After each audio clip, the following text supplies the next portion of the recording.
Good afternoon, Rudy here with Renew Renovations. I'm here in Morgantown, West Virginia, doing an inspection on a roof. They have a leak and they're trying to figure out why and what is the remedy for it. I'm gonna flip the camera around and we're gonna look at some major issues. So as I came up here on the ladder, I realized no starter strip. That was the first thing I saw. Second thing is, this flange needs to dump on top of this shingle here. This is a self-flashing skylight and it needs to dump on top of here. Even this cut here, this is dumping on top of this shingle here, but it can get in there because there's no caulking there now. It was not installed properly. Same thing here. The shingles were stretched too far. In order to not have to cut, they just overlapped the shingles. They doubled them up. Overlapped shingles with a splice right here. There's probably a nail right here. Too close to the keyway. Right here is a piece of sheeting they should have replaced. It's got a massive bow in it. And looky here. They did not use long enough nails. And that's an 1.25 inch roofing nail. That's for the field shingles, not for the ridge cap, when you got vent underneath it. This shingle has 2 layers, this shingle has 2 layers, and this shingle, a single layer of this shingle, goes all the way up underneath there, about 2 inches underneath the ridge cap. 5 layers of shingles. That nail is sticking out 1/2 inch. It might have poked the plywood a little bit. Same thing over here.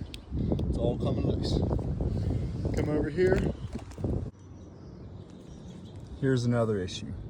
This needs to dump. The bottom of this pipe flash needs to dump on top of this shingle. Worst case scenario on top of this shingle, but that's still not installed correctly. It needs to dump out on top of here. If you look here, it's underneath everything. It's all the water that's going in this crack right now because that silicone has failed. This blackjack has failed. It's dumping down, maybe on top of the synthetic underlayment, but likely there's a little bit of a leak there somewhere.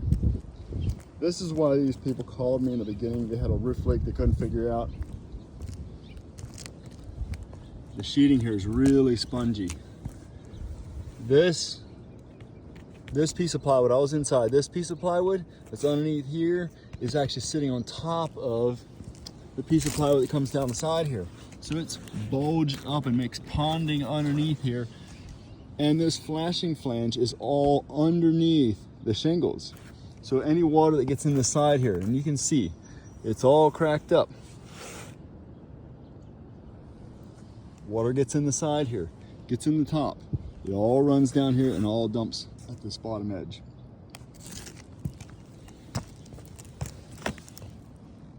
No starter strips here either. This roof is about 10 years old. We can't do a code compliant repair because of these shingles are stretched too far. The glue is so tight that in order to get them apart, they're probably going to tear. There's probably going to be a lot of mat transfer. And to come and reinstall a new pipe flashing, sheeting repair, skylight replacement, ridge vent replacement, skylight replacement would probably cost more or as much as a new roof in labor. So it's only a little bit of extra materials to actually do the entire roof. If this would have been done correctly, they would be getting another 6 to 10 years out of this roof. There's no reason for this.